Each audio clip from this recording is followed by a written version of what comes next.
Terlalu repot dong saya harus mengukur pH tanah segala macam, apa gimana Pak ya pandangan Popon? Iya, saya mungkin mengukur selama ini kan kita ukur dulu kalau kita beli itu 4,5 ya. Iya, Padahal pH-nya Pak ya? pH-nya Ya. tanahnya berbukit ya, Iya. berbukit-bukit dan berpasir. Mhm. Sepertinya kita ukur lagi berikutnya sekitar setahun berikutnya tetap 4,5. Mhm. Jadi kita pemupukan kapur itu, pengapuran segala macam, ya tujuannya untuk sebagai persiapan lahan menjelang kita pemupukan yang urea, TSP, KCl gitu. Itu dia. Nah, CA ini salah satu unsur yang untuk meningkatkan pH tanah gitu loh, Pak. Kita targetkan di 6,5 atau 7 karena musim-musim hujan ataupun yang namanya uap air itu membuat pH turun kembali, apalagi penaburan pupuk itu sendiri, urea maupun KCl maupun TSP itu bisa menurunkan lagi pH. Oke. Oh iya. Bertolak belakang, Pak. Jadi kalau kita harus hati-hati benar dengan pH ini. Karena sukses tidaknya kita pemupukan kita tergantung dari pengapuran. Iya. Oke, Pak Puan, ini kan kalau dari tadi kita bercerita atau Pak Puan menyinggung tentang tanaman sawit nih Pak Puan ya. Iya. Bagaimana kalau untuk jenis tanaman lain sendiri nih Pak Puan? Mungkin entah itu karet atau kokoa segala macam, atau mungkin ada dibanding dengan tanaman palawija sendiri bagaimana Pak Puan pengaruh pH ini, atau perlu dicek juga atau gimana? Sebetulnya sama, Pak. Sama ya? Seperti kalau kita lihat di tanaman padi, Oke. kalau dia irigasi bagus, biasanya pH-nya netral. Oh, karena ada pergantian sirkulasi ya. Iya. Tapi kalau dia tali hujan, itu pH rendah, Pak. Oh. Tapi apapun ceritanya, kita bilang bahwa kita akan memupuk tanaman tersebut kan. Nah, dengan kita memupuk tanaman tersebut, apa persiapan yang harus kita lakukan? Contohnya kalau kita bilang palawija, pertama kan tanah kita gemburkan dulu, kita balik, ya kan? Itu persiapan tanam. Nah, dengan penaburan sambil dibalik tanah inilah penaburan kapur untuk menaikkan pH tanah baik dolomit maupun pertanian, maka itulah proses persiapan lahan. Setelah itu baru pemupukan. Kalau kita konyong-konyong serta-merta tidak melakukan pengapuran, dia naikkan pH tanah, tapi kita langsung pemupukan, bayangan Bapak dengan posisi pH 5,5. Iya. Kita pupuk lagi, maka dia akan turun ke 4. Iya. Sehingga metabolisme sel, serapan unsur hara di tanah tidak akan terjadi, Pak. Betul. Buang-buang duit namanya. Iya. Oh, luar biasa. Jadi Pak Puan ini tidak hanya terkait terhadap tanaman sawit saja ya, tapi hampir semua tanaman kecuali mungkin seperti sawah yang ada irigasinya Pak Puan ya. Jadi itu kemungkinan pH-nya bisa normal Pak Puan ya. Seperti contoh yang lalu, sekitar 2 tahun lalu saya coba terjun ke Cianjur. Cianjur itu di 30 hektar tanaman cabai. Bibit Imola. Itu sistemnya sistem induk plasma ya. Dibeli oleh PT Hans ABC, kecap sambal ABC. Nah, posisinya plant activator di situ, Pak. Bagaimana caranya? Setelah dia pemupukan, kita gunakan cabai Imola ini. Dia pakai full plant activator ini. Ada kendala satu. Terlalu besar cabainya. Oh, besar ya, Pak? Besar, bijinya pun besar juga, tebal dagingnya. Masalahnya mesin mereka di Cikarang tidak bisa nerima itu. Akhirnya mereka kurangi dosis. Oh iya. Penatefator itu loh, Pak. Nah, inilah salah satu kelebihan yang saya lihat bahwa hasil sortiran kita masuk semua untuk yang dikurangi dosis itu. Iya betul ya. Oke. Salah satunya. Iya, luar biasa Pak Puan ya.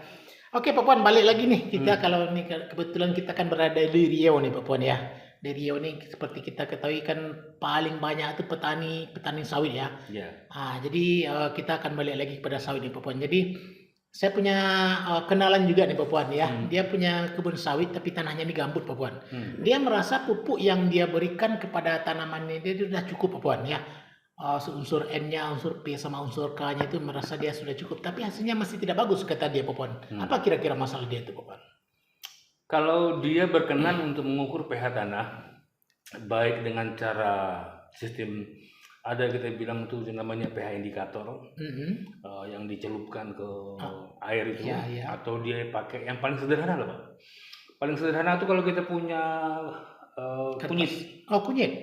Kunyit kita belah dua, satu batang kunyit kita belah dua, satu kita pegang, satu lagi kita masukkan ke dalam air larutan yang tanah sampel tadi Pak ya. Itu Kita lihat kalau dia kalau dia pucat berarti pH rendah. Oh, Itu manualnya. itu manualnya saja, Iya, Pak ya. caranya gitu. Cara paling Paling manual murah, ya. paling Paling gampang. murah ya. Iya.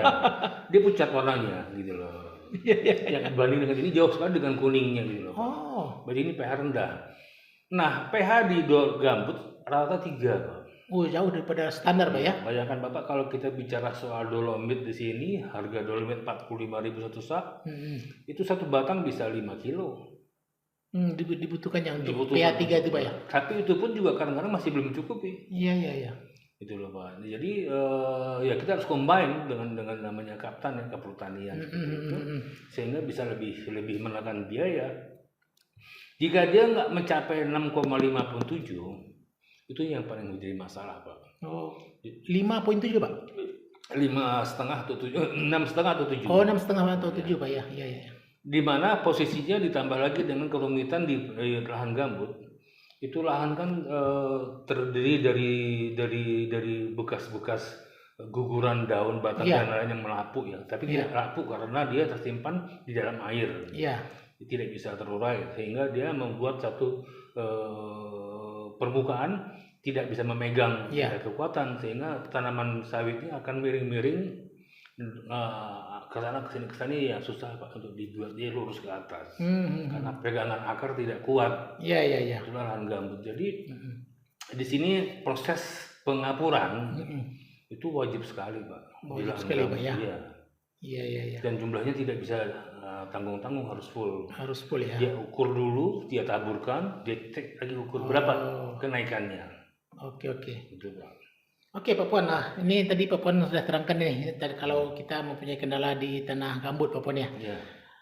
Kalau seandainya nih Pak Puan, seperti kita ketahui ya Pak Puan ya, terutama untuk tanaman sawit mungkin juga karet lah ya, atau tanaman keras lainnya, itu rata-rata petani mungkin dalam 1 tahun tuh akan memupuk 3 kali atau 4 kali dalam setahun Pak Puan ya. Bagaimana jika seandainya cuman kita gunakan sekali setahun saja dolomit nih Pak Puan? Itu Pak permasalahan ya, saya bilang bahwa dolomit ataupun kapur yang lain itu bersifat short time. Dia bisa menaikkan tanah, paling-paling menaikkan pH tanah paling-paling 3-4 bulan. Iya. Nah, setelah lewat itu dia akan kembali lagi normal seperti standar semula. Iya. Gitu, Pak. Normal dalam arti bagaimana rendah seperti dulu Pak ya. Kalau dia memang sedang 3 ya 3 lagi Pak. Iya. Setelah 4 bulan gitu. Nah makanya saya kalau aplikasi pemupukan pengapuran itu selalu usahakan sebelum memupuk. Selalu Pak ya? Saya mengadakan persiapan lahan. Iya. Persiapan lahan, saya di samping saya membabat rumput, saya juga menaburkan kapur. Itulah persiapan lahan Pak. Maka pengapuran bukan pemupukan saya bilang. Iya. Bukan gitu. Termasuk pemupukan pemupukan Pak ya? Itu pemupukan. Iya. Oh ya sedikit juga ya para pemirsa atau mitra DXN dimanapun Anda berada. Saya sudah 2-3 kali lah ke kebun Pak Puan ya. Ya sedikit juga saya info ya. Dari 2 kali kedatangan saya ke kebun Pak Puan, kebun sawit yang ada di kebun durian Pak Puan ya kalau nggak salah ya, kebun baru beliau ya. Lalu tadi di mana? Gedung Tua. Sekarang punya juga di kebun durian. Itu dulu kalau nggak salah Pak Puan beli sawit dalam keadaan rusak Pak ya. Iya. Dalam keadaan rusak, habis itu Pak Puan maintain, perbaiki dengan pemupukan yang benar dan tentunya dicampur dengan plant aktivator. Sekarang boleh dikatakan di situ hasil panen Pak Puan paling bagus ya? Iya, paling bagus. Ya, jadi orang-orang sana pun bertanya, bahkan Pak Puan menjual hasil sawit ke PKS pun PKS Pak Puan ya? Nah ini kalau harga Pak Puannya lebih bagus ya dihargai ya. Karena mutu dari buah itu Bapak Ibu sekalian yang juga berbeda dengan orang yang tidak menggunakan plant aktivator sendiri Pak Puan ya. Jadi itulah sedikit Bapak Ibu ya, sedikit saya infokan tentang kebun Pak Puan ini karena 2-3 kali saya ke sana, mungkin rencana kita akan buat lagi ke sana nanti Pak Puan ya. Oke Pak Puan. Jadi ini sedikit kan kita sudah masuk nih kepada cerita tentang plant aktivator Pak Puan ya. Oke. Saya mau nanya lagi nih Pak Puan. Untuk penggunaan plant aktivator ini sendiri Pak Puan ya. Apa sih manfaat utama ya bagi petani ya menggunakan plant aktivator ini Pak Puan, mencampur pupuk dengan PA ini? Iya, manfaat utama banyak sekali Pak. Banyak sekali manfaatnya. Apalagi kalau kita bicara dari segi ekonomi ya. Kita pandang dari segi biaya cost. Cost oriented ya. Pertama kalau kita gunakan, katakanlah plant aktivator ini pupuk mikro tapi non organik. Jika dibandingkan dengan pupuk mikro yang organik, gitu loh, Pak. Contohnya katakanlah kohe ya, kotoran hewan seperti ayam, kotoran ayam dan lain-lain, dia itu perlu waktu untuk mengurai dari yang mentah menjadi bahan jadi, namanya proses decomposer. Setelah itu dia bisa diserap tanaman setelah sekian bulan, 4 bulan, 5 bulan, baru bisa diserap tanaman unsur-unsurnya terurai.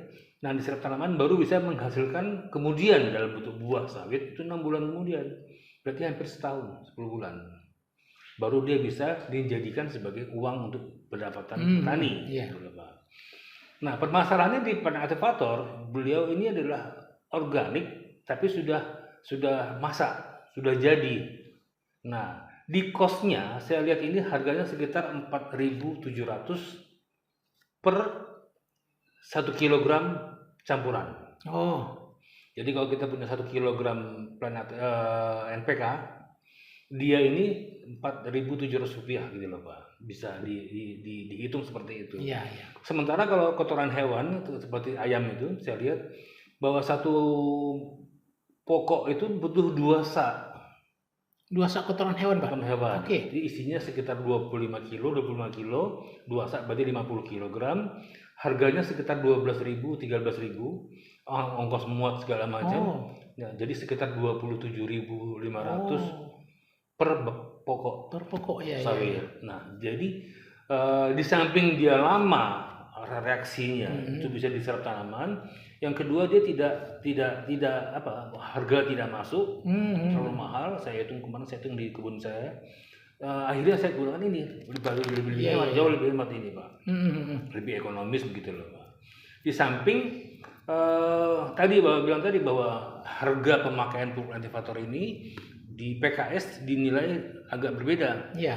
Ya, kita bilang beda-beda 200-300 rupiah ya dari harga umum. Karena kita punya buah itu lebih mengkilat, lebih bagus dan lebih besar. Yang kedua dari pihak Tengkulak, itu saya sebelum panen hari Kamis ya, Rabu saya sudah dihubungi sama Bapak Tengkulak. Sudah di booking, Pak Ya, di booking mereka kasih harga hari ini untuk panen saya besok. Itu sekitar 3 atau 4 Tengkulak Iya. menawari saya. Iya. Mana paling tinggi? Saya lelang, Pak. Saya buka bid ya. Iya. Lelang. Mana paling tinggi saya ambil, Pak. Nah, itulah hasilnya. Jadi kita bisa punya keleluasaan untuk memilih. Sehubungan kami tidak punya beban apa kepada toke, ya kami bisa pilih mana paling tinggi itu. Iya. Oper gitu loh, Pak. Jadi enggak kami santai-santai saja gitu loh. Oh iya. Jadi di samping harga yang lebih bagus, harga